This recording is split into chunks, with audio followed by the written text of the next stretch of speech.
En gros, quand tu commentes publiquement en tant que créateur sur les réseaux sociaux, ça veut dire descendre dans la fosse et te mettre au niveau de l'audience. Ce qui est OK des fois. Quand tu vas dans l'audience d'un créateur que tu apprécies et qu'il y a une bonne ambiance dans sa communauté, ouais, tu descends dans la fosse, mais franchement, c'est marrant, c'est cool. Ou alors, il y a des gens bienveillants, intelligents, ce que j'espère avoir dans ma communauté. Tu regardes les messages sous mes vidéos. De temps en temps, je laisse pisser des trucs un peu foireux parce que ça fait partie de la réalité de l'espèce humaine. Mais globalement, il y a une bonne ambiance. Et quand je vais répondre à des commentaires, je réponds. Là, on est dans les premières secondes de la vidéo. C'est le moment où tu hésites à retourner voir des culs sur Instagram ou admirer le crâne d'un autre youtubeur chauve. C'est la vérité. Sauf que je te fais confiance. Je sais que tu vas pas me trahir. Tu veux la voir, ma vidéo. Alors, vu qu'on se fait confiance, je vais un peu en abuser. Au lieu de te faire une intro cinéma stylé, non, je vais te parler d'une opportunité qui se passe en ce moment. Alors, tu connais Bonsaï Premium, les meilleures formations françaises, plus un groupe d'entraide.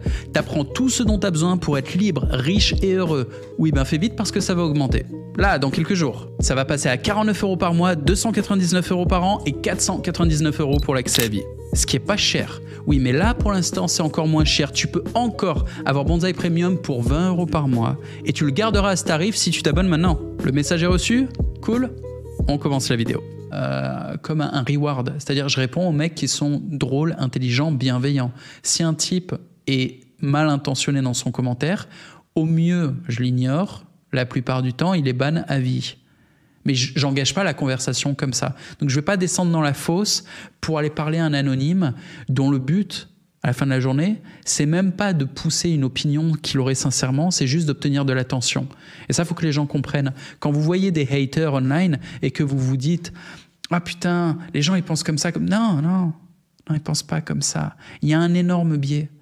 Le biais, c'est que les commentaires négatifs créent plus d'attention et ces gens qui n'existent pas dans la vraie vie, ils vont se sentir bien quand il y aura des likes sur leurs commentaires ou quand il y aura des réponses sur leurs commentaires. Et donc, quand ils commencent à foutre le doigt dans cet engrenage et deviennent des haters en foutant des commentaires négatifs et qui prennent l'habitude à ce que sous leurs commentaires, il y ait plein de réponses, ils se disent « je suis le centre de l'attention ». Et l'humain, en fait, se sent un peu rassuré, tu vois, ça repousse la peur de la mort. Genre, j'existe. Des gens me répondent « Ouais, non, mais c'est parce que t'as balancé des insultes et que t'es un connard. » Et les gens répondent ils engagent sur la polémique que tu crées. Et c'est juste un mécanisme lié à la nature humaine. Ça ne représente pas une opinion générale de l'audience. Des gens se sont laissés coincer là-dedans, c'est tout. Et c'est pour ça qu'il ne faut pas réagir. Et il y en a qui disent « je confirme », il y a des petits cœurs, donc il y en a qui doivent être d'accord avec moi. Mais ouais, faut bien identifier ce qu'est la recherche d'attention et ce qu'est l'écoute de l'audience, parce qu'il faut quand même écouter son audience.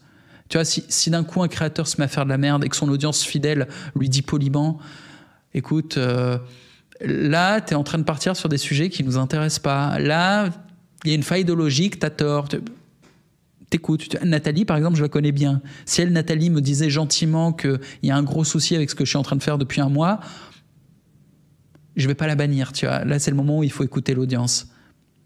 Et généralement, le meilleur moment pour écouter l'audience, excuse-moi, je fais une parenthèse longue, c'est au début de son activité.